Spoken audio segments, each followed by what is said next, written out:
واحلل عقدة من لساني يفقهوا قولي الحمد لله الذي هدانا لهذا وما كنا لنهتدي لولا أن هدانا الله لقد جاءت رسل ربنا بالحق ثم الصلاة والسلام والتحية والإكرام على سيدنا وحبيب إله العالمين وشفيع المذنبين أبي القاسم محمد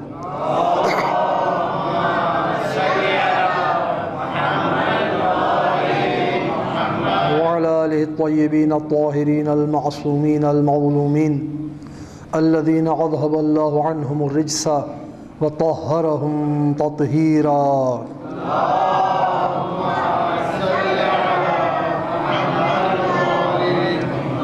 أما بعد فقد قال الله الحكيم في كتابه الكريم أعوذ بالله من الشيطان الرجيم بسم الله الرحمن الرحيم ألم يجدك يتيما فآوى ووجدك ضالا فهدى ووجدك عائلا فأغنى. صلوات پڑھے محمد وآل محمد پر.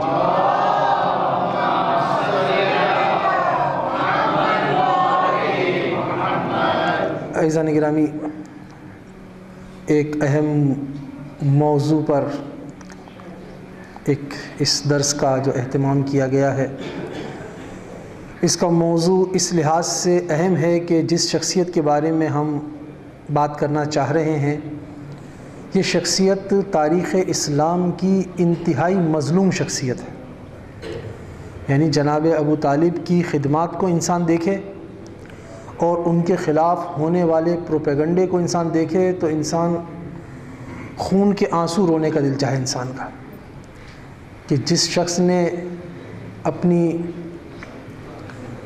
زندگی کا لمحہ لمحہ دین اسلام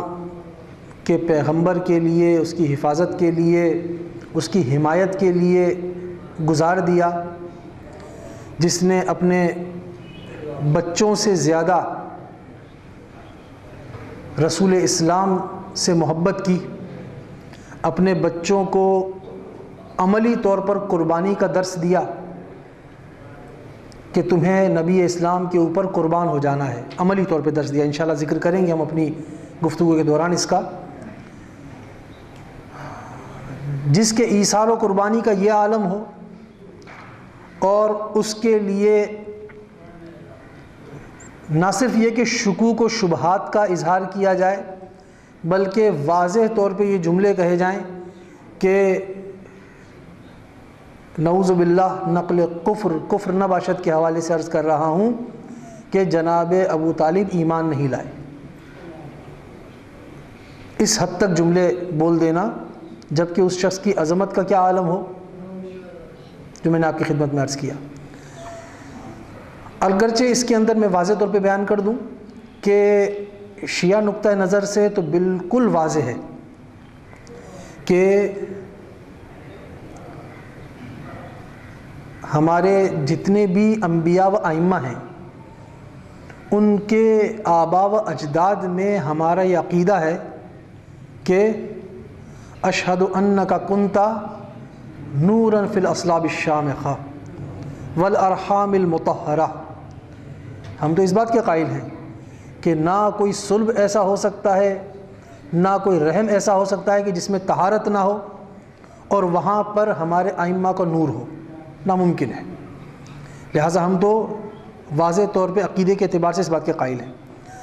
اہل سنت کے اندر اگرچہ زیادہ تر یہی مانا گیا ہے جو میں نے آپ کی خدمت میں عرض کیا، لیکن ان میں سے بھی بعض لوگوں نے اس بات کی طرف اشارہ کیا ہے کہ نہیں، جناب ابو طالب ایمان لے آئے تھے، مانا ہے انہوں نے، بعض نے. زیادہ تر کا یہ عقیدہ ہے، میں نے عرض کیا آپ کی خدمت میں. لیکن جہاں تک اہل تشیع کا تعلق ہے، اہل بیت کے ماننے والوں کا تعلق ہے، اہل بیت کی تعلیمات کے مطابق ہمیں اس بات کی ہدایت کی گئی ہے کہ جناب ابو طالب کامل الایمان شخصیت تھے.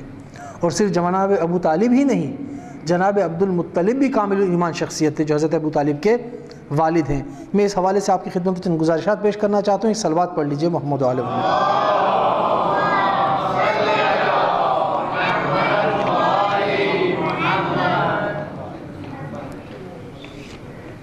امام جعفر صادق علیہ السلام فرماتے ہیں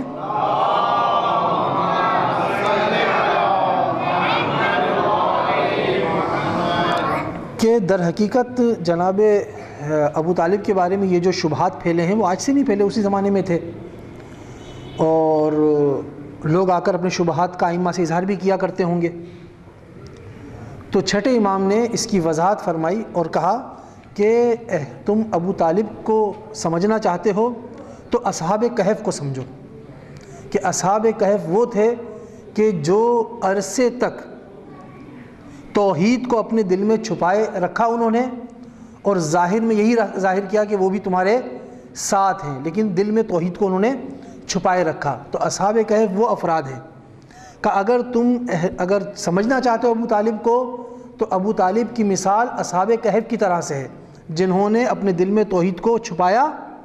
اور ظاہر یہی کہا کہ ہم تمہارے ساتھ ہیں۔ پھر جناب چھٹے امام فرماتے ہیں کہ فآتاہم اللہ اجرہم مرتین، اللہ تعالیٰ نے ان کو ڈبل اجر، 2 گنا اجر عطا کرے گا، 2 برابر اجر عطا کرے گا ان کے لیے کہا، یعنی جو معاملہ اصحاب کہف کے ساتھ ہے وہی معاملہ جناب ابو طالب علیہ السلام کے ساتھ بھی ہے۔ اور اسی طرح سے ایک شخص نے آ کر ایک اور روایت کے مطابق، یہ دونوں روایتیں میں بحار الانوار سے عرض کر رہا ہوں۔ بحار الانوار کافی جلدوں پر مبنی کتاب ہے، تقریباً 110-11 جلدیں اس کی عام طور پہ مارکیٹ میں ہوتی ہیں۔ اس میں سے جو 35ویں جلد ہے اس کے اندر یہ تذکرے زیادہ ہیں۔ تو بحار ہی کی جلد 35 میں ایک اور روایت ہے کہ ایک شخص، یہ روایت بھی امام جعفر صادق علیہ السلام نے بیان فرمائی،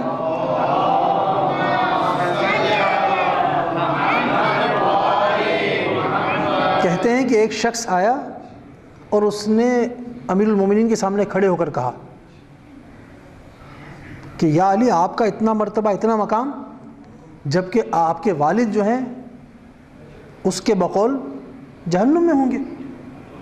آپ کا اتنا بڑا مقام۔ تو امیر المومنین نے، چھٹے امام فرماتے ہیں، امیر المومنین نے جواب دیا کہ خاموش رہو، خاموش، یہ کیا کہہ رہے ہو؟ پھر آپ نے فرمایا کہ اتنا بلند مقام ہوگا میرے والد کا کہ اس ذات کی قسم جس نے محمد کو نبی بنا کر بھیجا۔ اب دیکھیں، ایک خدا کی قسم کھانا ہوتا ہے ڈائریکٹلی، خدا کی قسم، اس کی اپنی الگ اہمیت ہے، لیکن جب امیر المومنین جیسی ذات یہ جملہ ادا کرے کہ میں قسم کھاتا ہوں اس ذات کی کہ جس نے محمد کو اپنا نبی بنا کر بھیجا، تو اس کا مطلب ہے کہ اب معاملہ اس میں نبی کی ذات بھی شامل ہو گئی، اس میں نبوت بھی شامل ہو گئی، اور اس میں ذات پروردگار بھی شامل ہو گئی۔ اب یہ قسم صرف ایک خدا کی قسم کی حد تک نہیں محدود ہے، بلکہ اس کے اندر ذات خدا تو ہے ہی، ساتھ میں نبوت اسلام بھی شامل ہو جاتی ہے، اور ساتھ میں نبی پاک کی ذات بھی شامل ہو جاتی ہے کہ میں قسم کھاتا ہوں۔ اور اس کے بعد فرماتے ہیں کہ تم ابو طالب کا مقام جاننا چاہتے ہو؟ ان کا مقام یہ ہے کہ اگر میرے والد زمین کے تمام گناہوں کی شفاعت کریں تو بھی خدا قبول کر لے گا۔ اگر تمام گناہ گاروں کی شفاعت کریں تو اس ایک آدمی کی شفاعت سے زمین کے تمام گناہ گار جو ہیں وہ، ان کے گناہ معاف ہو جائیں گے، وہ جہنم سے نکل کے جنت کے راہی ہو جائیں گے۔ اس قدر اس شخصیت کا مقام بلند ہے۔ تو آپ اندازہ لگائیں کہ جس شخص کی ذات اس قدر بلند ہو اور اسے اس طرح سے پیش کیا جائے تو اس سے زیادہ مظلوم کون ہوگا تاریخ اسلام میں، کہ جس کے ایک ایک جملے سے جو ہے وہ گناہ گاروں کی معافی ہو جاتی ہو۔ اچھا، ظاہر ہے ہمارا موضوع جو ہے وہ یہ نہیں ہے کہ ہم اس حوالے سے گفتگو کریں کہ جناب ابو طالب کے اسلام کی کیا دلائل ہیں، وہ ظاہر ہے کہ آپ لوگ مجلسوں میں سنتے بھی رہتے ہیں۔ ہمارا موضوع چونکہ کچھ اور ہے، لہٰذا ہم نے صرف اشارہ کیا اس کی طرف، اگرچہ کچھ اور اشارے بھی ہوں گے، لیکن ہم اپنے موضوع کی طرف چلنا چاہیں گے۔ صرف معلومات کی حد تک چند باتیں آپ کی خدمت میں عرض کر دوں کہ حضرت ابو طالب علیہ السلام کی ولادت کب ہوئی ہے؟ رسول پاک کی جب ولادت ہوئی ہے اس وقت حضرت ابو طالب کی جو عمر مبارک بیان کی جاتی ہے وہ ہے 35 سال، یعنی رسول کی ولادت سے 35 سال پہلے آپ کی ولادت ہوئی۔ رسول پاک 40 سال کی عمر میں نبوت کا اعلان، نبوت کے کام کا آغاز کیا آپ نے، تو 35 اور 40 ہو گئے 75 سال، اور اعلان نبوت کے اس عمل کے بعد، آغاز نبوت کے اس عمل کے بعد 10 سال کے بعد آپ کی وفات ہو گئی۔ اس طرح سے کل بنے 85 سال۔ تو آپ کی عمر مبارک جو تاریخ میں آئی ہے وہ ہے 85 سال۔ البتہ بعض نے 84 بھی کہی ہے، لیکن آپ کو معلوم ہے کہ اگر کبھی ایک سال کا آخری حصہ ہو اور آخری سال کا پہلا حصہ ہو تو ویسے دیکھا جائے، مطلب ایک آدمی دسمبر میں پیدا ہوا، ادھر سے جو ہے وہ کسی اور سال کے جنوری میں اس کا انتقال ہو جائے، تو سالوں کے حساب سے تو ہم دیکھیں گے تو 2 الگ الگ سال نظر آئیں گے، لیکن عمر کے حساب سے دیکھیں گے تو وہ ایک سال اس میں کم ہو جائے گا۔ تو بعض نے 84 بھی لکھا ہے، لیکن اکثر کتابوں نے اور نیٹ پہ جو میں نے دیکھا 85 سال بیان کیا گیا۔ تو آپ کی عمر مبارک 85 سال تھی، اور آپ کی جو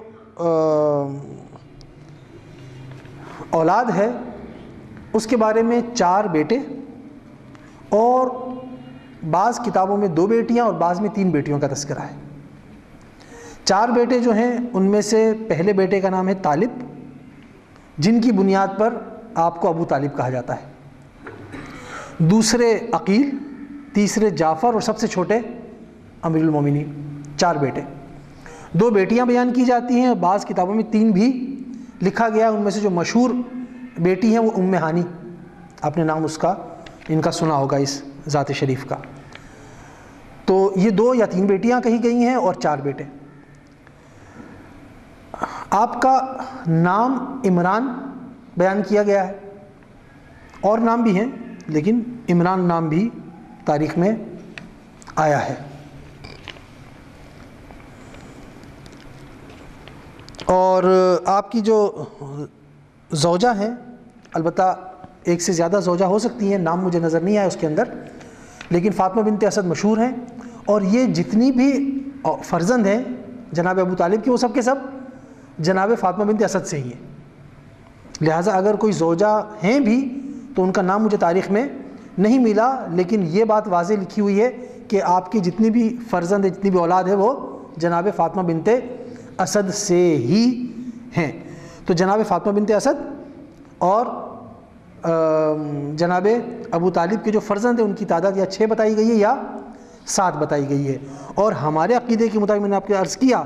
کہ ہم ائمہ کے لیے اس بات کے قائل ہیں کہ اشہد ان کنت نورا فی الاصلاب الشامخہ والارحام المطہرہ، یعنی آپ کے آبا و اجداد میں سے نہ کوئی خاتون ایسی گزری ہیں کہ جن کے اندر ذرا سی بھی طہارت میں کمی ہو، حتیٰ کہ کفر و اسلام کی طہارت کے اعتبار سے بھی ان کو کفر کی طہارت میں نہیں ہونا، کفر کی نجاست میں نہیں ہونا چاہیے، اسلام کی طہارت میں ہونا چاہیے۔ اور باپ ہیں تو صلب کے اعتبار سے بھی آپ کا نور ایسی ہی جگہ پر ہوگا کہ جہاں پر کفر کا شائبہ بھی نہیں ہوگا۔ لہٰذا جناب ابو طالب اور بی بی فاطمہ بنت اسد یہ دونوں ہمارے اعتبار سے واضح طور پر موحد ہیں، اور جناب ابو طالب کے والد جناب عبد المطلب، ان کا انتقال تو آپ کو معلوم ہے کہ رسول پاک کی ابھی عمر مبارک بعض روایت میں 8 سال کی تھی کہ آپ کا انتقال ہو گیا تھا۔ تو 8 سال کی عمر میں، یعنی جب رسول پاک 8 سال کے تھے اس وقت جناب عبد المطلب کا انتقال ہو گیا، اور اس سے پہلے جناب عبد المطلب جناب ابراہیم کے دین پر تھے، جناب ابراہیم کے دین پر موحد تھے، یعنی توحید کے ماننے والے تھے، کبھی بت پرستی کی طرف اشارہ بھی نہیں کیا۔ ایک صلوات پڑھ لیجئے گا محمد و آل محمد۔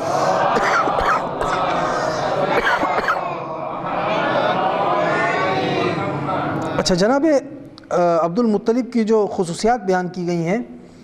جو ان کے القاب ہیں، ان میں سے ایک لقب سید البطحہ، یعنی مکہ اور مکہ کے ارد گرد کے علاقے کو بطحہ کہتے ہیں، آپ سید البطحہ تھے، یعنی ارد گرد کے اور مکہ کے علاقے میں آپ کی حیثیت ایک بڑے سردار کی تھی۔ اس کے علاوہ آپ کا ایک نام ہے ساقی الحجیج، یعنی حاجیوں کو سیراب کرنے والے، حاجیوں کو پانی پلانے والے۔ آپ کا ایک اور لقب جو تھا وہ حافظ الزمزم، زمزم کو بھی آپ ہی نے، چونکہ وہ جو آب زمزم جو مشہور ہے، تو چاہے زمزم جو تھا کنواں وہ کچھ عرصے بند ہو گیا تھا، آپ نے جو ہے اس کو دوبارہ تلاش کر کے دوبارہ کھودا ہے اور پھر وہاں سے پانی جاری ہوا ہے۔ تو آپ کو حافر الزمزم یعنی زمزم کو دوبارہ کھودنے والے آپ کو کہا جاتا ہے۔ تو آپ کو جو ساقی الحجیج کا جو لقب ہے، آپ حاجیوں کو جو سیراب کیا کرتے تھے، پانی پلاتے تھے، یہ کام بعد میں جو ہے وہ جناب ابو طالب کے ذمے میں آیا، اور جناب ابو طالب اب اس عہدے پر آئے کہ اپنے والد کے بعد انہوں نے سیرابی کا کام شروع کیا۔ البتہ بعض روایات میں ہے کہ مہمان نوازی، کھانا کھلانا بھی ان کا کام تھا اور پانی پلانا بھی ان کا کام تھا، لیکن روایت میں ہے کہ آپ تنگ دست آدمی تھے، بہت زیادہ مالدار انسان نہیں تھے جناب ابو طالب، کیونکہ اللہ تعالیٰ نے جو پرورش اور حفاظت کی ذمہ داری لی ہے وہ جناب ابو طالب سے لی ہے، اور جو رسول پاک کو غربت سے نکال کر غنی کرنے کی جو ذمہ داری لی ہے، وہ جو کام انجام دیا ہے وہ جناب خدیجہ سلام اللہ علیہا کے ذریعے سے انجام دیا ہے۔ ایک صلوات پڑھ لیجئے گا محمد علیہ۔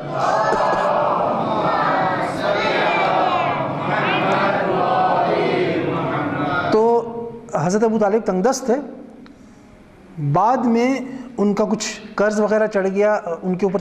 قرض چڑھ گیا ان کے بھائی جناب عباس کا، تو عباس نے ان سے ایک معاہدہ کیا کہ ایسا کرو کہ یہ ذمہ داری تم مجھے دے دو اور میں تمہارا قرض مثلا معاف کرتا ہوں۔ اور پھر جو ہے وہ، کیونکہ یہ ایک منصب تھا، یہ خالی ایک بات نہیں تھی کہ مثلا پانی پلا دینا، یہ ایک بہت بڑا منصب سمجھا جاتا تھا کہ حاجیوں کو پانی پلانے کا منصب میرے پاس ہے، تو وہ انہوں نے پھر اپنے اوپر لے لیا، اپنے پاس لے لیا اور آپ کے قرضے کو مثلا معاف کر دیا۔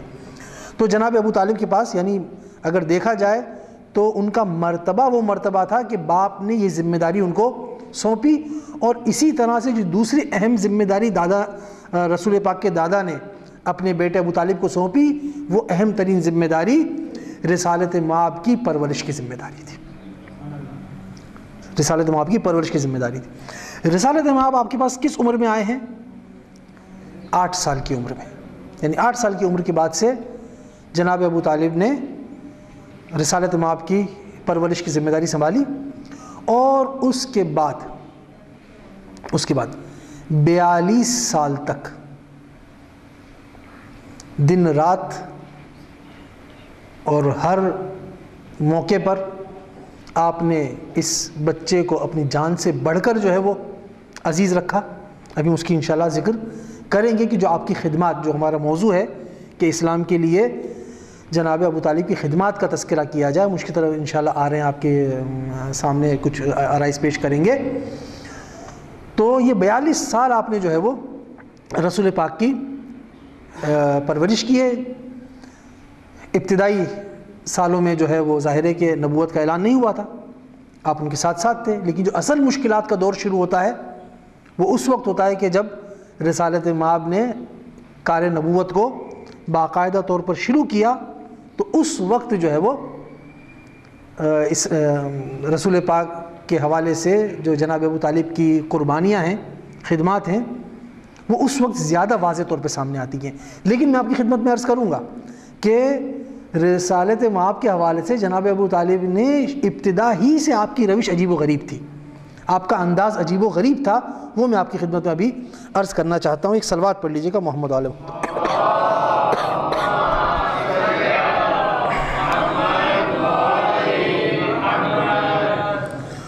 خوب عزیزان گرامی،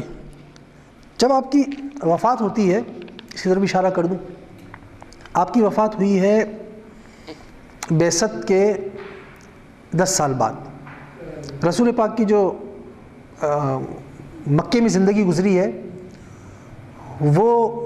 53 سال ہے، آخری 10 سال آپ نے مدینے میں گزارے ہیں، شروع کے 53 سال آپ مکے میں رہے ہیں۔ اس 53 سال میں سے 40 سال کی عمر تو نبوت کے معاملے سے پہلے کی ہے، اور 13 سال جو ہے وہ نبوت کے کام کو جو شروع کیا اس کے بعد کی ہے۔ اس 13 میں سے جو 10 سال ہیں وہ 10 سال جناب ابو طالب موجود تھے، باقی جو 3 سال تھے وہ جناب ابو طالب کے بغیر رسالت مآب نے گزارے۔ اور ان ایام کے بارے میں رسول پاک فرماتے ہیں کہ جب قریش میری طرف آنکھ اٹھا کے نہیں دیکھ سکے، مجھے کوئی تکلیف نہیں پہنچا سکے، یہاں تک کہ چچا ابو طالب کا انتقال ہو گیا۔ جناب ابو طالب کے انتقال کے بعد قریش کی یہ ہمت ہوئی کہ وہ رسالت مآب کو انہوں نے تنگ کیا، اذیت کی، پریشان کیا، یہاں تک کہ رسالت مآب کے لیے حکم خداوندی آیا کہ اب آپ یہاں سے ہجرت کر کے مدینہ چلے جائیں۔ یعنی جب تک جناب ابو طالب زندہ تھے کسی کی ہمت و جرأت نہیں تھی۔ ہم اس کے بارے میں آپ کی خدمت میں کچھ نکات عرض کریں گے، اندازہ ہوگا کہ جناب ابو طالب کی کتنی ہیبت تھی دشمنوں کے اوپر کہ کوئی آپ کی طرف آنکھ اٹھا کے دیکھنے کی جرأت نہیں کر سکتا تھا۔ لیکن بچپن کے کچھ واقعات آپ کی خدمت میں پیش کرنا چاہتا ہوں۔ عزیزان گرامی، جناب ابو طالب بچپن ہی سے اس بات کو محسوس کر چکے تھے کہ یہ بچہ عام شخصیت نہیں ہے، اس کی کوئی ایسی عظمت ہے، کوئی رسالت، کوئی ایسی بات ہے جس کی وجہ سے اس کا خدا سے کوئی قریبی رابطہ ہے۔ اس کے لیے میں آپ کی خدمت میں مثال پیش کرتا ہوں۔ مکہ میں قحط پڑا، خشک سالی، بارش نہیں ہو رہی، بڑے حالات خراب۔ لوگ پہنچے جناب ابو طالب کے پاس، جناب ابو طالب کے پاس جا کر کہا کہ بھائی بہت حالات خراب ہیں، آپ کچھ آئیے، کچھ دعا ہوا کریں چل کے کچھ، اور یہ کچھ مشکل حل ہو۔ اچھا ٹھیک، میں آتا ہوں۔ آپ باہر آئے، باہر آئے تو اکیلے نہیں آئے، ایک لڑکے کو ساتھ لے کر آئے،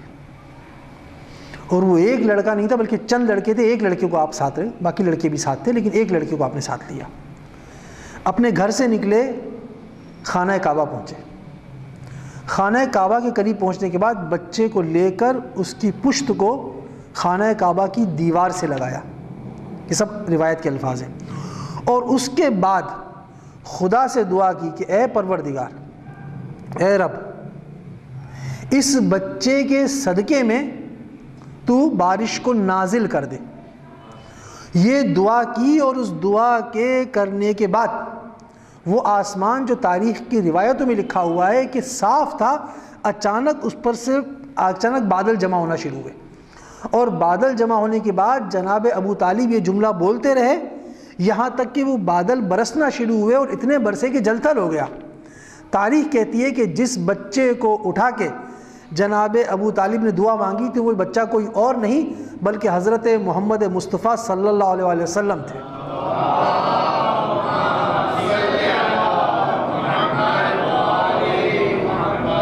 خوب سوال پیدا ہوتا ہے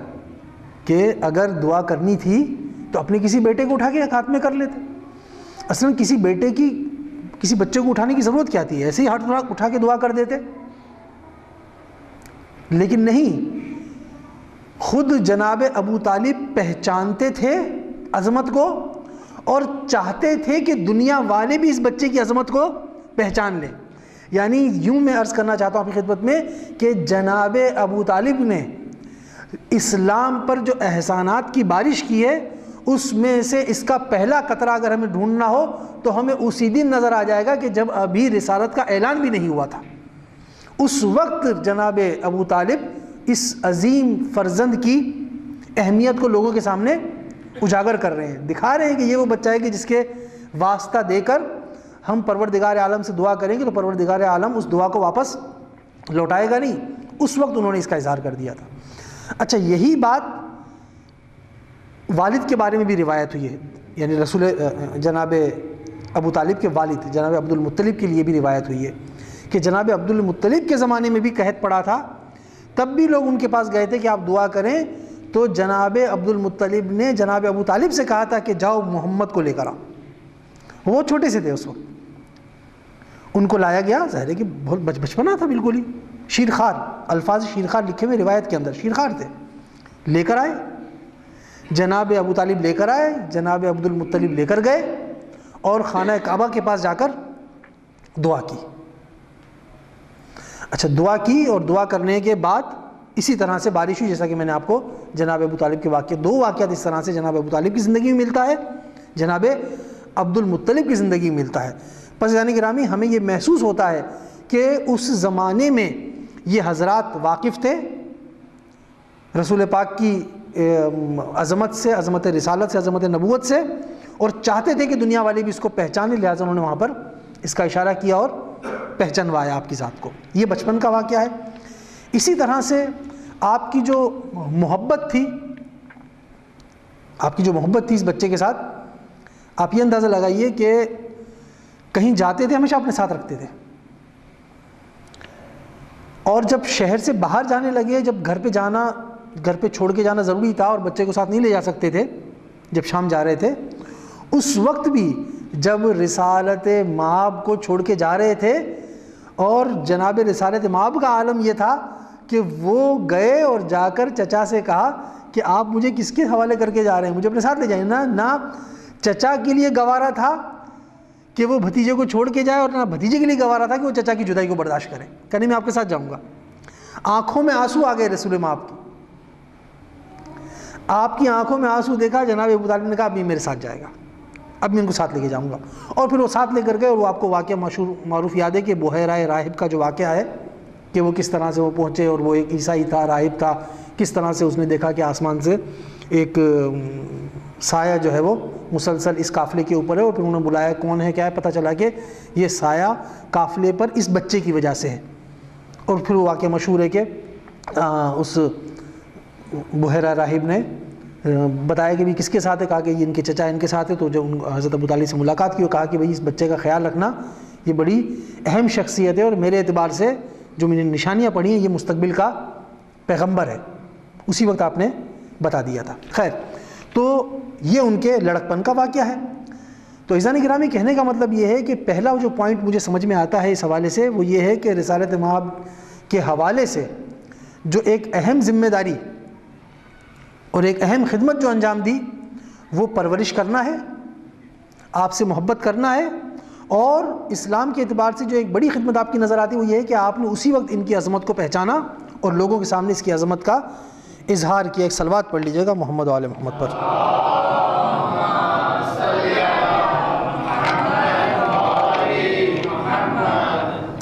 اس حوالے سے کچھ پوائنٹس اور آپ کی خدمت میں عرض کرنے ہیں کہ اب آغاز نبوت کی ہم بات کرتے ہیں۔ آغاز نبوت ہو گئی، اور آپ کے پاس رسول پاک گئے اپنے چچا جناب عباس کے پاس۔ آپ کو معلوم ہے کہ رسول پاک کے ایک چچا کا نام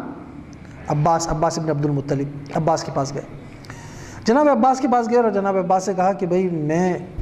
خدا کی طرف سے نبی ہوں، مجھے حکم رسالت ملا ہے، اور اب میں لوگوں کو دین کی طرف بلانا چاہتا ہوں، دین اسلام کی طرف، آپ کیا کہتے ہیں؟ جناب عباس نے کہا کہ بات سنو، البتہ یہ میرے الفاظ ہیں، ٹھیک ہے نا، مفہوم ان کا ہے، الفاظ میرے۔ کہا بھئی بات سنو، ویسے ہی تمہارے اتنے دشمن ہیں،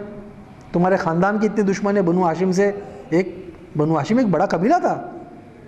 اس کی بڑی اہمیت، بڑی عزت تھی، تو دوسرے لوگ حسد کرتے تھے، کہا بھئی تمہارے ویسے ہی اتنے تمہارے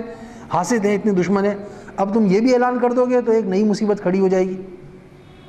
بہرحال پھر بھی میں تم سے کچھ نہیں کہتا ہوں، تم ایسا کرو کہ جاؤ ابو طالب کے پاس جاؤ۔ آپ دیکھیں پھر کہاں پہ بھیجا جا رہا ہے، جناب ابو طالب کی۔ صحیح مشورہ اگر چاہیے تو تمہیں وہاں سے ملے گا، جاؤ ابو طالب کے پاس جاؤ، ان سے پوچھو وہ کیا مشورہ دیتے۔ اب یہ دونوں اٹھ کے گئے، تاریخ کی روایت ہے، دونوں اٹھ کے گئے جناب ابو طالب کے پاس۔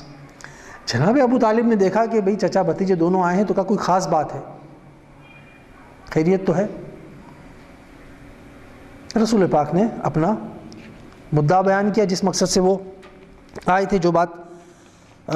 جناب عباس سے کہی تھی۔ اب جناب عباس کا تو وہ جواب تھا، جناب ابو طالب کا کیا جواب ہے؟ جناب ابو طالب کہتے ہیں اے بھتیجے اٹھو اور اپنے کام کا آغاز کرو، اٹھو اور اپنے کام کا آغاز کرو۔ یاد رکھنا کوئی تمہیں تکلیف نہیں پہنچا سکتا، اور اگر کسی نے تمہیں تکلیف پہنچائی تو ہم زبان سے تکلیف پہنچائے تو ہم بھی اسے زبان سے تکلیف پہنچائیں گے، اور اگر اس نے کوئی جسمانی حملہ کیا تو پھر ہم اس پہ بھی تلوار سے حملہ کریں گے۔ یعنی آپ ہر لحاظ سے بے فکر ہو جائیں، اگر کسی نے زبان سے آپ کو روکا تب بھی آپ ہماری حمایت میں ہیں، اگر کسی نے حملہ کر کے آپ کو روکنے کی کوشش کی تب بھی آپ ہماری حمایت میں اٹھو، اپنا کام شروع کرو. یہ وہ شخص کہہ رہا ہے جسے دنیا کافر کہہ رہی ہے. عزیزان گرامی، حیرت انگیز ہے وہ اشعار جو میں ظاہر ہے کہ وقت نہیں ہے میں نہیں پڑھ سکتا، وہ اشعار جو جناب ابو طالب نے رسالت مآب کی شان میں کہے ہیں، واضح طور پر واضح جملے موجود ہیں، اور سب کتابوں کی تاریخ کی سب کتابوں کے اندر یہ باتیں موجود ہیں. واضح جملے ہیں کہ یہ محمد وہ ہے جس طرح سے اللہ کے نبی جناب عیسیٰ تھے اور جناب موسیٰ تھے. اتنے واضح الفاظ میں کہ جس طرح سے اللہ کے نبی عیسیٰ گزرے ہیں اے عیسائیوں، اور جس طرح سے اللہ کے نبی موسیٰ گزرے ہیں اے موسیٰ کے ماننے والے یہودیوں، یہ محمد بھی اسی طرح سے اللہ کا بھیجا ہوا نبی ہے. اس سے بڑھ کے کوئی جملہ صاف واضح ملے گا آپ کو؟ خوب، آپ نے کہا کہ اٹھو اپنے کام کا آغاز کرو، کوئی تمہیں کچھ نہیں کہہ سکتا. اس کے بعد آپ فرماتے ہیں کہ میرے والد جناب عبد المطلب کے بارے میں کہتے ہیں وہ کتاب پڑھا کرتے تھے اور کہتے تھے کہ میری نسل کے اندر اللہ تعالیٰ ایک نبی کو مبعوث کرے گا، تم میرے فرزندوں میں سے جو بھی اس نبی کو پائے وہ اس پر ایمان لے آئے. یعنی جناب عبد المطلب اس وقت بھی آگاہ تھے کہ میری اولاد میں سے کسی نہ کسی کو رتبہ نبوت ملنے والا ہے. یہ جو ہم کہتے ہیں کہ یہ وہی نسل ابراہیمی ہے اور اسی مذہب پر قائم ہے اور وہی باتیں ان کے نزدیک بالکل واضح ہیں، یعنی جناب عبد المطلب کو پہلے سے اس بات کا پتہ تھا اور اپنے بچوں کو نصیحت بھی کی تھی کہ اگر تم میں سے کوئی اس کو پالے تو تم اس کی حمایت کرنا، اس پر ایمان لے آنا. اب دیکھیے جناب لوگوں پر جناب عبد المطلب کی ہیبت کیسی تھی، جناب عبد المطلب کا روب کیسا تھا جناب ابو طالب کا.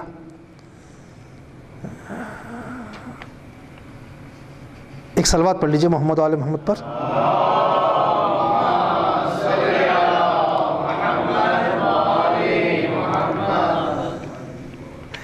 عبداللہ ابن زبیری نام کا ایک شخص ہے،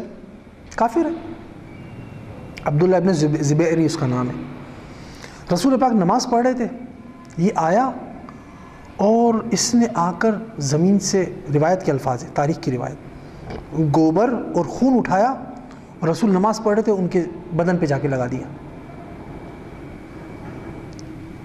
اور رسول پاک نماز پڑھ رہے تھے، نماز چھوڑ کے گئے جناب ابو طالب کے پاس اور کہا کہ دیکھیے میرے ساتھ کیا حال کیا ہے. اچھا چلو میرے ساتھ. تلوار نکالی، سیدھے مسجد الحرام پہنچے. اب کس انداز سے آ رہے تھے، کس کیفیت میں آ رہے تھے کہ جناب ابو طالب کے اس انداز کو دیکھ کر وہاں جو قریش کے لوگ کھڑے ہوئے تھے سب کے سب گھبرا کے کھڑے ہو گئے. کھڑے ہوئے آپ نے کہا کہ بیٹھ جاؤ، خبردار یہیں پہ بیٹھ جاؤ، کوئی نہیں جائے گا یہاں سے. بٹھا دیا سب کو، اور بٹھانے کے بعد جناب رسول رسالت مآب سے پوچھا کس نے تمہارے ساتھ یہ حرکت کی ہے، کس نے کیا ایسا؟ ابن زبیری نے میرے ساتھ ہی کیا ہے. اچھا. آپ نے گوبر اٹھایا اور اسی وقت ابن زبیری کے منہ پر مل دیا کہ تم نے میرے بھتیجے کے ساتھ ایسا کیا. کسی کی جرت نہیں ہوئی کچھ بولنے کی. وہ جو حضرت ابو طالب کو اس طرح سے آتے دیکھ کے گھبرا کے کھڑے ہو گئے تھے، جناب ابو طالب نے بیٹھ جاؤ کوئی کھڑا نہیں ہوگا، تو سب بیٹھ گئے چپ چاپ. اور جب آپ نے اس کے چہرے پر گوبر ملا تو کسی کی ہمت نہیں ہوئی کہ کوئی کچھ ایک لفظ بھی منہ سے ادا کر سکتا. یہ ہیبت تھی جناب ابو طالب کی، اور اس ہیبت کے ساتھ آپ نے اپنے بھتیجے کا، رسول اسلام کا دفاع کیا ہے. اور اسی دفاع کی وجہ سے، اسی وجہ سے جناب رسالت مآب یہ کہتے تھے کہ جب تک میرے چچا ابو طالب زندہ تھے کسی قریشی کی جرت نہیں تھی کہ میرے خلاف کوئی کارروائی کر سکتا، کوئی حرکت کر سکتا. یہ تھا جناب ابو طالب کی حمایت کا اثر. مزید واقعات بھی ہیں لیکن ظاہر ہے کہ وقت کی کمی کی وجہ سے میں اس کو چھوڑ رہا ہوں تاکہ اپنی بات کو مکمل کر سکوں، آگے چلوں. اسی طرح سے دعوت ذوالعشیرہ کے موقع پر دعوت ذوالعشیرہ مشہور و معروف، اندازہ ہے آپ کو، یہ جملہ ہمارے یہاں تو بہت زیادہ بولا پڑھا سنا جاتا ہے۔ جب آپ نے اپنی رسالت کا اعلان کیا دعوت ذوالعشیرہ کے موقع پر، تو جناب ابو طالب، اب ایک طرف ابو لہب وہ بھی رسالت مآب کا چچا ہے، ٹھیک ہے، اس کے جو الفاظ تھے، اس کی جو مخالفتیں تھیں، اس کو ہٹا دیجئے۔ ایک طرف وہیں پہ جناب ابو طالب ہیں، وہ کیا کہہ رہے ہیں؟ اپنے بھتیجے رسالت مآب کے پیغام کے بعد اعلان کر رہے ہیں، تمہاری مدد کرنا ہمیں بے حد عزیز ہے، ہم تمہاری مدد ضرور کریں گے، تو ہم تمہاری باتوں کی مکمل تصدیق کرتے ہیں، اٹھو اور خدا کی طرف سے جو کام تمہیں سونپا گیا اسے انجام دو۔ یہ کس کے الفاظ ہیں؟ جناب ابو طالب کے الفاظ ہیں، اٹھو اور خدا کی طرف سے جو کام تمہیں سونپا گیا اسے انجام دو، جو کام تمہیں سونپا گیا ہے خدا کی طرف سے اسے انجام دو۔ اچھا، ایک اور اہم معاملہ قربانی، وہ جو قربانی کا درس آپ نے دیا ہے پریکٹیکل، وہ کیا ہے؟ جب شیب ابو طالب میں چلے گئے ہیں، یعنی جب لوگوں نے بائیکاٹ کر دیا اور ایک کاغذ پہ لکھ لیا تمام قبیلوں نے کہ بھئی اب جو ہے نا یہ لوگ مان نہیں رہے ہیں، لہٰذا بنو ہاشم کا جو ہے وہ ہم بائیکاٹ کرتے ہیں، اور یہ کہہ کے انہوں نے کعبے میں وہ کاغذ لٹکا دیا اور بائیکاٹ کر دیا۔ بنو ہاشم کے لوگ جمع ہوئے، دیکھا کہ اب یہاں پہ رہنا مشکل ہے، لہٰذا شیب ابی طالب میں چلے گئے، مشہور و معروف واقعہ۔ جب شیب ابی طالب میں تھے تو اس وقت بھی یہ خطرہ تھا کہ کہیں کوئی آ کر قتل نہ کر دے، تو اس لیے تاریخ کے الفاظ ہیں کہ رسالت مآب کیا کرتے تھے، جناب ابو طالب کیا کرتے تھے رسالت مآب کے ساتھ؟ آپ رات میں جب سب لوگ سو جاتے تھے تو اس وقت آ کر اپنے بچوں یا اپنے بھائیوں، چونکہ ہمارے یہاں ذرا بچوں کا ذکر ہوتا ہے لیکن تاریخ میں بھائیوں کا لفظ بھی ہے، کہ اپنے بھائیوں یا اپنے بچوں میں سے کسی کو جناب رسالت مآب کی جگہ سلا دیتے تھے اور ان کو ان کے بستر پہ شفٹ کر دیتے تھے کہ اگر کبھی خطرہ ہو، اگر کبھی حملہ ہو تو اس میں بے شک میرا بھائی یا میرا اپنا بیٹا مارا جائے، لیکن رسول اللہ کی یہ جو نشانی ہے، اللہ کا جو رسول ہے، اس کو کچھ بھی نہ ہو، اس کا بال بیکا نہ ہو۔ تو یہ جو قربانی کا درس جناب ابو طالب نے اپنے بچوں کو اس وقت دیا، اور یہ جو درس اس وقت دیا تھا، یہ درس فرزندان ابو طالب کو ہمیشہ یاد رہا، یہ جو درس دیا تھا یہ ہمیشہ یاد رہا۔ کبھی ہجرت کے شب کے موقع پہ علی نے اس طرح سے بستر پہ سو کر وہی تاریخ دہرائی، کبھی کسی اور ذات نے اسلام کو بچا، اپنا خون دے کر اسلام کو بچا کر وہی تاریخ دہرائی، یعنی وہ جو ایثار و قربانی کا درس تھا، یہ درس اولاد ابی طالب کبھی بھولی نہیں ہے۔ اولاد ابی طالب، اچھا اولاد ابی طالب جب میں کہہ رہا ہوں تو یہ نہ سمجھیے کہ اس سے صرف ان کے اپنے ڈائریکٹ فرزند مراد ہے، بلکہ یوں سمجھ لیجیے کہ یہ جو سلسلہ امامت چلا یہ سب بھی شامل ہے، بلکہ میں اس سے اور بھی آگے بڑھ جاؤں، اس لیے کہ تاریخ میں ایک کتاب ہے، ابو الفرج اصفہانی نے اس کتاب کو لکھا ہے، اہل سنت ہے، اس کتاب کا نام ہے مقاتل الطالبیین، کتاب کا نام ہے مقاتل الطالبیین، یعنی اس میں ان لوگوں کے جنگوں کا یا ان لوگوں کے ہونے والے مظالم کا تذکرہ ہے جن کا نسب جناب ابو طالب سے ملتا تھا، اور ان پر بعد میں بادشاہوں نے، عباسی اور اموی خلفاء نے جو مظالم کیے ہیں، ان مظالم کا تذکرہ اس کتاب کے اندر ہے مقاتل الطالبیین کے نام سے، یعنی جن کا نسب جناب ابو طالب سے ملتا ہے ان پر کتنے مظالم ڈھائے گئے ہیں۔ تو میں عرض یہ کرنا چاہتا ہوں آپ کی خدمت میں کہ جناب ابو طالب کا سکھایا ہوا، پڑھایا ہوا وہ درس جناب ابو طالب کی نسلوں میں چلا ہے، اور سب نے قربانیاں دی ہیں دین اسلام کو بچانے کے لیے۔ اب آپ کی خدمت میں اپنی بات کو سمیٹتے ہوئے عرض کرنا چاہوں گا کہ جب رسالت مآب ایک جگہ سے گزر رہے تھے، آپ نے دیکھا کہ رسول پاک اور حضرت علی نماز پڑھ رہے ہیں، جعفر آپ کے ساتھ تھے، جعفر آپ کے ساتھ تھے، تو جناب ابو طالب نے اپنے بیٹے جعفر سے کہا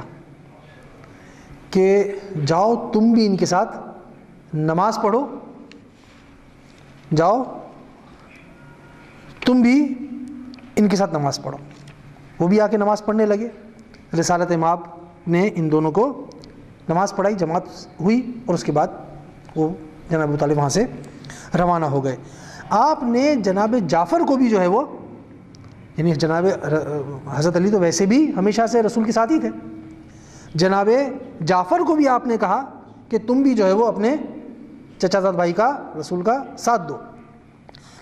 اور اس کے بعد شعر پڑھے آپ نے۔ ان شعر کا اشعار کا ترجمہ کچھ اس طرح سے ہے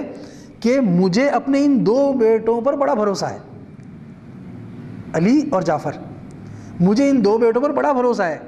یہ لوگ مطلب کسی بھی کام کو صحیح طرح سے ذمہ داری کو اٹھا کے انجام دیتے ہیں۔ یعنی جو بہترین افراد تھے اپنی اولاد میں سے، ان دونوں بہترین فرزندوں کو جناب ابو طالب نے اسلام کے حوالے کر دیا، جس کا نتیجہ یہ نکلا کہ جناب جعفر ایک جنگ میں شہید ہوئے اور جناب علی نے ایک اور جگہ پر اپنا خون کا نذرانہ دے کر اسلام کو بچایا۔ اور یہ جو پیغام جناب ابو طالب نے دیا تھا، اس کو ان آپ کے فرزندوں نے ہمیشہ یاد رکھا۔ بس میں اب آخری دوبارہ اس کو بات کو عرض کر دوں کہ آپ کی ہیبت کا تعلق کچھ اس طرح سے بیان کیا جاتا ہے کہ جب ایک دفعہ قریش کے لوگوں نے یہ طے کر لیا کہ بھائی اب جو ہے نا ہمیں ابو طالب سے کوئی فائدہ نہیں ہونے والا، یعنی وہ ان کو نہیں روکیں گے اپنے بھتیجے کو، ہمیں خود ہی کچھ کرنا پڑے گا۔ اچھا، یہ کہہ کے وہ لوگ اٹھ کے چلے گئے۔ حضرت ابو طالب کو یہ بات معلوم تھی۔ اتفاق سے اس دن شام تک اور بعض روایت میں اگلے دن تک جناب ابو طالب نے اور رسالت مآب کی ملاقات نہیں ہوئی، دیکھا نہیں۔ ایک طرف سے قریش کا یہ جملہ کہ اب ہمیں ہی کچھ کرنا پڑے گا، اور دوسری طرف سے آپ نے ملاقات نہیں ہوئی، نہیں دیکھا۔ اچھا، جب نہیں دیکھا تو آپ گھبرائے، جناب ابو طالب گھبرائے، لیکن کہا کہ اب اس کا کوئی حل نکالنا چاہیے۔ آپ نے کیا کیا؟ آپ نے بنو ہاشم کے کچھ جوانوں کو جمع کیا اور کہا چلو میرے ساتھ، تلوار اپنے ساتھ رکھو، بعض میں خنجر آیا ہے، بعض میں تلوار آیا ہے، اور مسجد الحرام چلتے ہیں۔ وہاں پہ اکثر لوگ بیٹھا، یعنی سردار جو ہے وہیں پر اکثر بیٹھا ہوا کرتے تھے، تو کہا وہاں پہ ایک ایک سردار کے پاس جا کے تم بیٹھ جانا، اور میں جاؤں گا بھتیجے کو ڈھونڈنے کے لیے، میں جاؤں گا حضور کو ڈھونڈنے کے لیے، واپس آؤں، اگر وہ میرے ساتھ ہوں تو پھر کچھ بھی نہیں کرنا، اور اگر میں اکیلا ہوں تو مجھ سے پوچھنے کی ضرورت نہیں ہے، سب سرداروں کو واصل جہنم کر دینا۔ گئے اور جا کر دیکھا تو ایک جگہ رسول پاک مل گئے، البتہ اس کے اندر بھی ایک مختصر سا پیارے سے چند جملے ہیں۔ زید ملے آپ کو، زید سے پوچھا کہ تم نے بھتیجے کو کہیں دیکھا ہے؟ کہاں ابھی تھوڑی دیر پہلے ملاقات ہوئی ہے۔ اچھا، یہ جملہ سننے کے بعد آپ کو کچھ سکون مل گیا کہ اس کا مطلب ہے تھوڑی دیر پہلے ملاقات ہوئی ہے، معاملہ خدا نخواستہ قتل تک نہیں پہنچا ہے۔ کہاں ہے؟ مجھے تمہاری بات پہ اس وقت یقین اور سکون آئے گا جب میں خود مل گیا ہوں گا۔ کہاں ہے؟ فلاں جگہ ہے۔ آپ وہاں گئے، ملاقات ہوئی اور آپ ٹھنڈے ہو گئے، سکون مل گیا کہ رسول پاک نے پوچھا بھی کہ خیریت، آپ اتنے گھبرائے ہوئے کیوں ہیں؟ کہا ایسا ایسے ہوا تھا اور میں سمجھا کہ انہوں نے تمہیں مار دیا ہے۔ الحمدللہ میں خیریت سے ہوں۔ رسول پاک کو آپ لے کر آئے۔ جب آپ مسجد الحرام پہنچے ہیں اور بنو ہاشم کے جوانوں نے دیکھا کہ بے رسول ساتھ ہیں، لہٰذا پلان کے تحت انہوں نے کچھ بھی نہیں کیا۔ لیکن اب جناب ابو طالب کیا کرتے ہیں، یہ اس کی طرف توجہ دلانا چاہتا ہوں۔ اب جناب ابو طالب نے معاملہ ختم نہیں کیا، سرداروں کو بلایا، سردار وہیں تھے، اور وہاں جو جوانان بنو ہاشم تھے ان سے بولا کہ بتاؤ ہم کیا پلان کر کے آئے تھے، بتاؤ ان کو۔ انہوں نے بتایا کہ ہم یہ پلان کر کے آئے تھے۔ تو جناب ابو طالب نے اس وقت ان کو احساس دلایا، ان کو بتایا کہ اگر کسی نے رسول کو ٹیڑھی نگاہ سے دیکھا بھی ہے تو یاد رکھنا کسی کی بھی جان نہیں بچ پائے گی۔ اس قدر جناب ابو طالب نے بھرپور طریقے سے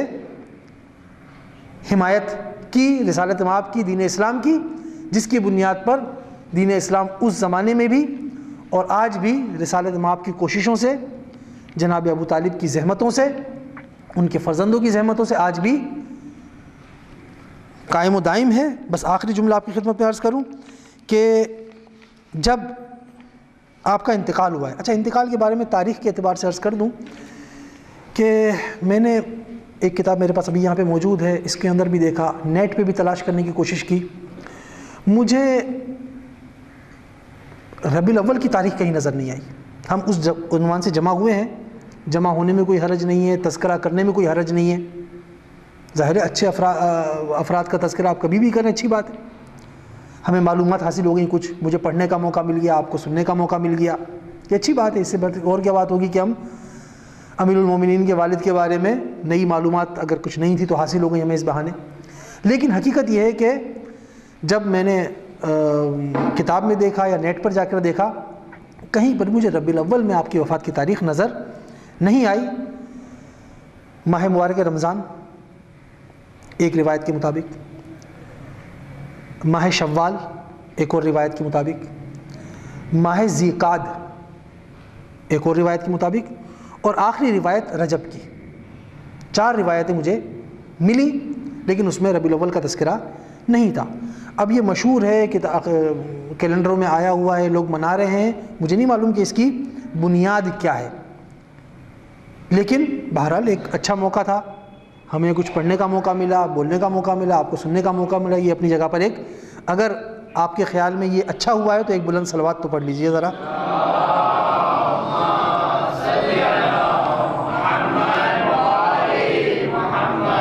بس آخری بات آپ کی خدمت میں عرض کروں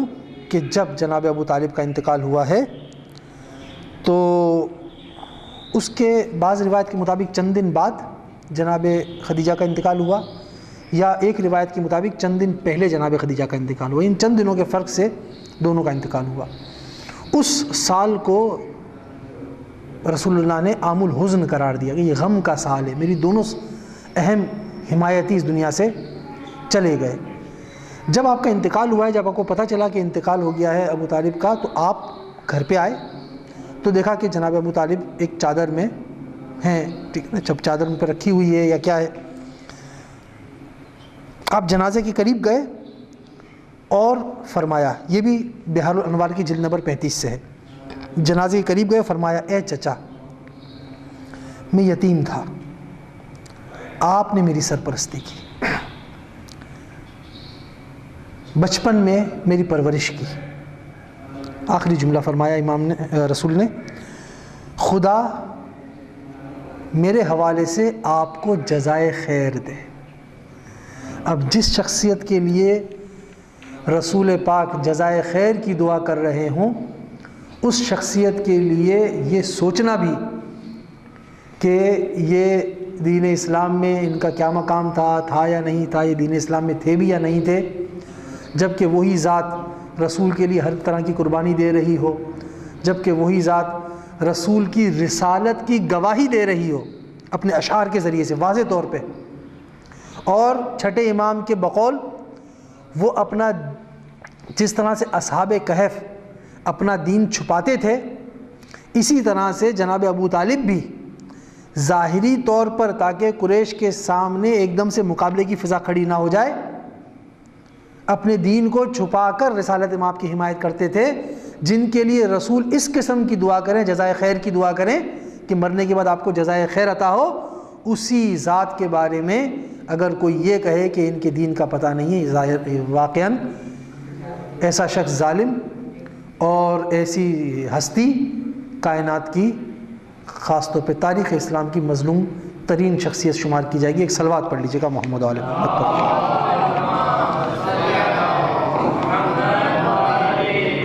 عزیزان گرامی، یہ چند عرائض جناب ابو طالب کے حوالے سے آپ کی خدمت میں عرض کرنے کا موقع ملا۔ واقعاً یہ اس درس کی توفیق، مجھے تو بہرحال یہ توفیق حاصل ہوئی اس درس کی وجہ سے کہ مجھے جب میں نے کبھی اتنے تفصیل سے اس عظیم شخصیت کے بارے میں مطالعہ نہیں کیا تھا، لیکن اسی درس کی توفیق سے مجھے یہ وجہ سے یہ توفیق حاصل ہوئی کہ میں نے اس کو پڑھا۔ آپ لوگوں کو بھی یقیناً ان دروس کی وجہ سے جو توفیقات حاصل ہوتی ہیں، آپ جو شریک ہوتے ہیں، بہت سے لوگ ظاہر ہے کہ ان کو کام ہوں گے، وجوہات ہوں گی، چلے گئے ہوں گے، لیکن آپ نے جو اتنا ٹائم دیا ہے، مجھے یقین ہے کہ ہمارا یہ وقت دینا جناب ابو طالب کی خاطر یہ امیر المومنین کی نظروں میں یقیناً ہوگا۔ انہوں نے یقیناً اس چیز کو مد نظر رکھا ہوگا کہ میرے والد کی خاطر ان لوگوں نے اپنا کچھ وقت یہاں پر دیا ہے، اور ظاہر ہے کہ ہمیں اپنے اعمال پر تو اتنا بھروسہ کچھ ہے نہیں کہ ہم کیا اور ہمارے اعمال کیا۔ ہمیں انہی چیزوں سے امید ہے کہ شاید کسی بڑی شخصیت کی کوئی سفارش، کوئی شفاعت ہمیں مل جائے ہمارے کسی عمل کی وجہ سے، تو شاید ہماری بخشش ہو جائے۔ تو ظاہر ہے کہ یہ ان دروس کا جو فوائد ہیں وہ ہمارے سامنے ہیں، اور یقیناً ان دروس کے ذریعے جو کچھ ہم سیکھتے ہیں، ائمہ کے بارے میں جو کچھ ہمیں معلومات ہوتی ہیں، وہ یقیناً ہمارے اس دنیا میں بھی کام میں آنے والی ہیں، اور آخرت میں بھی ہمارے لیے ایک بڑا ذخیرہ ثابت ہوں گی۔ پروردگار تجھے واسطہ محمد و آل محمد کا ہمارے اس توسل کو اپنی بارگاہ میں قبول فرما۔ پروردگار تجھے واسطہ محمد و آل محمد کا جس شخصیت کے بارے میں امیر المومنین نے یہ فرمایا کہ اس کی شفاعت سے تمام گناہ گاروں کو خدا معاف کر سکتا ہے، پروردگار تجھے واسطہ محمد و آل محمد کا ہمیں بھی اس شخصیت کی شفاعت سے بہرامند فرما۔ پروردگار تجھے واسطہ محمد و آل محمد کا جو تیرے دین کی خدمت میں مصروف ہے ان کی توفیقات میں مزید اضافہ فرما۔ پروردگار تجھے واسطہ محمد و آل محمد کا جو لوگ پریشان حال ہیں، مشکلات میں گرفتار ہیں، رزق و روزی میں تنگی کا شکار ہیں، مقروض ہیں، اے پروردگار تجھے واسطہ محمد و آل محمد کا سب کی پریشانیوں کو جلد از جلد دور فرما۔ پروردگار تجھے واسطہ محمد و آل محمد کا جو بے اولاد ان کو اولاد صالح نصیب فرما، جو بے گناہ اسیر میں جلد از جلد رہائی نصیب فرما، مومنین کی جان و مال و عزت و آبرو کی حفاظت فرما۔ اس پرا شوب دور میں مومنین کو مکمل طور پہ استقامت کرنے کی توفیق عطا فرما۔ پروردگار تجھے واسطہ محمد و آل محمد کا دنیا بھر میں جہاں کہیں مسلمانوں مومن کے خلاف سازشیں ہونے، پروردگار تمام سازشوں کو ناکام فرما۔ دین اسلام کے مخالفین، داعش، القاعدہ، طالبان، جس نام سے بھی جہاں جہاں کام کر رہے ہو، تیرے دین کی کاٹ کرنے کی کوشش کر رہے ہیں، ان کو خراب کرنے کی کوشش کر رہے ہیں، پروردگار ان سب کو جلد از جلد نیست و نابود فرما۔ پروردگار تجھے واسطہ محمد و آل محمد کا امام زمانہ کے ظہور میں تعجیل فرما، ہمیں ان کے اعوان و انصار میں شامل ہونے کی توفیق عطا فرما۔ ربنا تقبل منا انک انت السمیع العلیم برحمتک یا ارحم الراحمین۔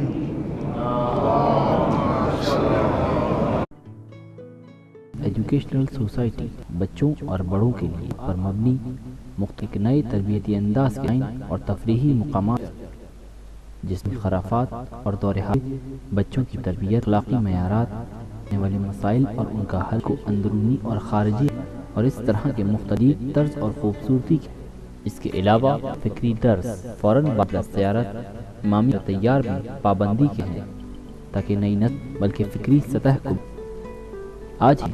www.almes.com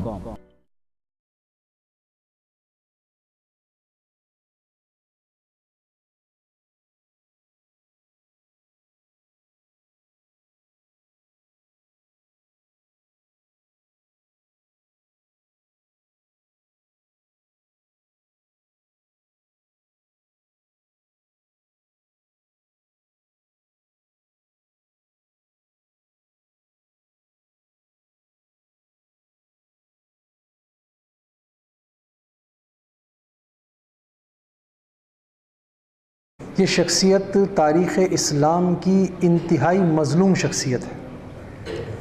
یعنی جناب ابو طالب کی خدمات کو انسان دیکھے اور ان کے خلاف ہونے والے پروپیگنڈے کو انسان دیکھے تو انسان خون کے آنسو رونے کا دل چاہے انسان کا، کہ جس شخص نے اپنی زندگی کا لمحہ لمحہ دین اسلام کے پیغمبر کے لیے، اس کی حفاظت کے لیے، اس کی حمایت کے لیے گزار دیا، جس نے اپنے بچوں سے زیادہ رسول اسلام سے محبت کی، اپنے بچوں کو عملی طور پر قربانی کا درس دیا کہ تمہیں نبی اسلام کے اوپر قربان ہو جانا ہے، عملی طور پہ درس دیا۔ انشاءاللہ ذکر کریں گے ہم اپنی گفتگو کے دوران اس کا، جس کے ایثار و قربانی کا یہ عالم ہو اور اس کے لیے نہ صرف یہ کہ شکوک و شبہات کا اظہار کیا جائے بلکہ واضح طور پہ یہ جملے کہے جائیں کہ نعوذ باللہ نقل کفر نہ باشد کے حوالے سے عرض کر رہا ہوں کہ جناب ابو طالب ایمان نہیں لائے. اس حد تک جملے بول دینا جبکہ اس شخص کی عظمت کا کیا عالم ہو جو میں نے آپ کی خدمت میں عرض کیا. اگرچہ اس کے اندر میں واضح طور پہ بیان کر دوں کہ شیعہ نقطہ نظر سے تو بالکل واضح ہے کہ ہمارے جتنے بھی انبیاء و ائمہ ہیں ان کے آباء و اجداد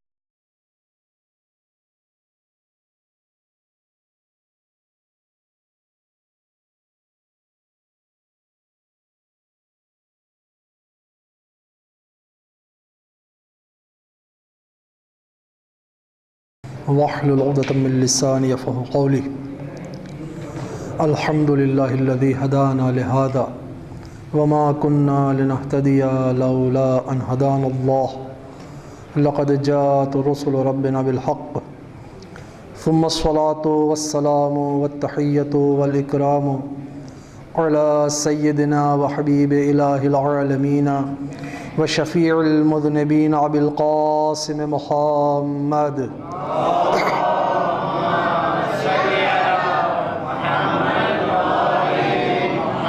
وعلى آله الطيبين الطاهرين المعصومين المظلومين الذين أذهب الله عنهم الرجس وطهرهم تطهيرا.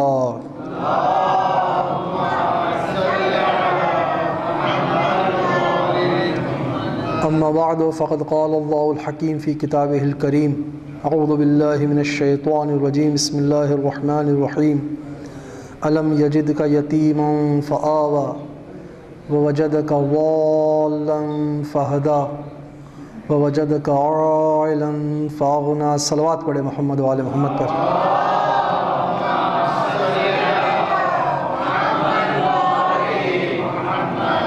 عزیزان گرامی، ایک اہم موضوع پر اس درس کا جو اہتمام کیا گیا ہے، اس کا موضوع اس لحاظ سے اہم ہے کہ جس شخصیت کے بارے میں ہم بات کرنا چاہ رہے ہیں کہ اصحاب کہف وہ تھے کہ جو عرصے تک توحید کو اپنے دل میں چھپائے رکھا انہوں نے، اور ظاہر میں یہی ظاہر کیا کہ وہ بھی تمہارے ساتھ ہیں، لیکن دل میں توحید کو انہوں نے چھپائے رکھا. تو اصحاب کہف وہ افراد ہیں کہ اگر سمجھنا چاہتے ہو ابو طالب کو تو ابو طالب کی مثال اصحاب کہف کی طرح سے ہے، جنہوں نے اپنے دل میں توحید کو چھپایا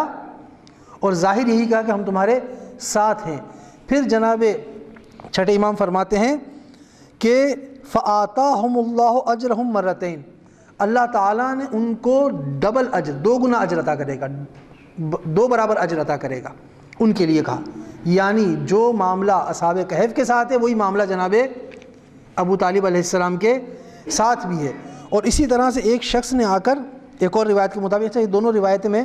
بحار الانوار سے عرض کر رہا ہوں. بحار الانوار کافی جلدوں پر مبنی کتاب ہے، تقریباً 110-11 جلدیں اس کی عام طور پہ مارکیٹ میں ہوتی ہیں. اس میں سے جو 35ویں جلد ہے اس کے اندر یہ تذکرے زیادہ ہیں. تو بحار ہی کی جلد 35 میں ایک اور روایت ہے کہ ایک شخص، یہ روایت بھی امام جعفر صادق علیہ السلام نے بیان فرمائی.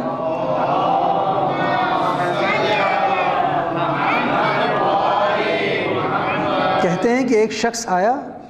اور اس نے امیر المومنین کے سامنے کھڑے ہو کر کہا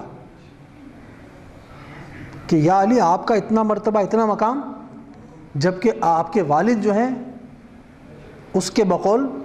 جہنم میں ہوں گے، آپ کا اتنا بڑا مقام. تو امیر المومنین نے، چھٹے امام فرماتے ہیں، امیر المومنین نے جواب دیا کہ خاموش رہو، خاموش، یہ کیا کہہ رہے ہو. پھر آپ نے فرمایا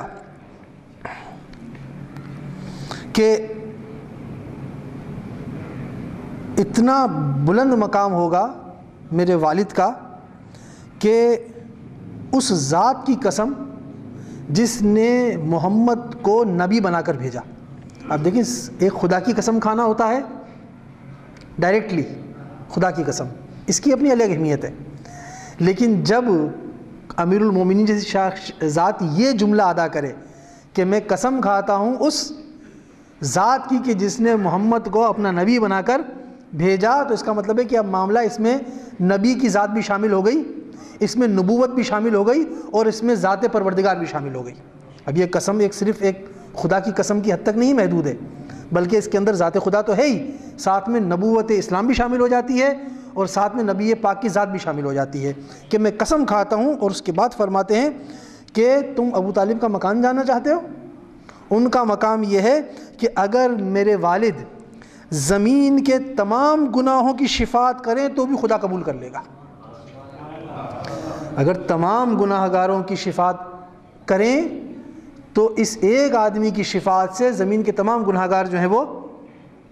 ان کے گناہ معاف ہو جائیں گے, وہ جہنم سے نکل کے جنت کے راہی ہو جائیں گے. اس قدر اس شخصیت کا مقام بلند ہے. تو آپ اندازہ لگائیں کہ جس شخص کی ذات اس قدر بلند ہو اور اسے اس طرح سے پیش کیا جائے, تو اس سے زیادہ مظلوم کون ہوگا تاریخ اسلام میں کہ جس کے ایک ایک جملے سے جو ہے وہ گناہ گاروں کی معافی ہو جاتی ہو. اچھا,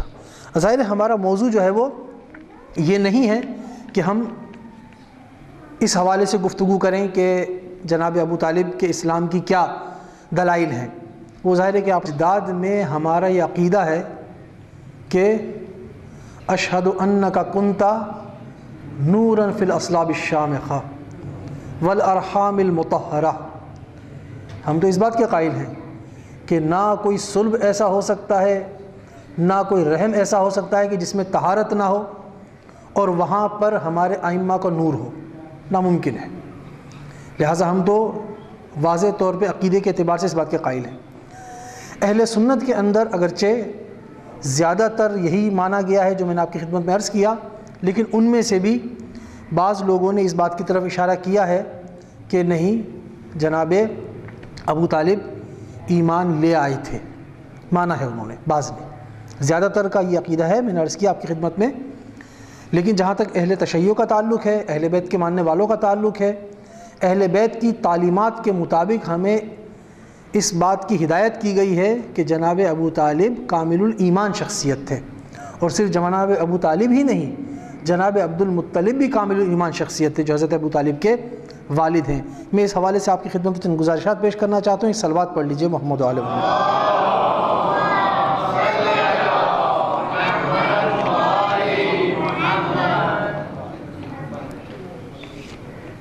امام جعفر صادق علیہ السلام فرماتے ہیں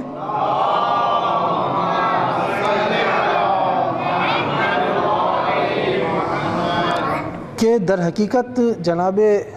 ابو طالب کے بارے میں یہ جو شبہات پھیلے ہیں وہ آج سے نہیں پھیلے, اسی زمانے میں تھے, اور لوگ آ کر اپنے شبہات کا ائمہ سے اظہار بھی کیا کرتے ہوں گے. تو چھٹے امام نے اس کی وضاحت فرمائی اور کہا کہ تم ابو طالب کو سمجھنا چاہتے ہو تو اصحاب کہف کو سمجھو.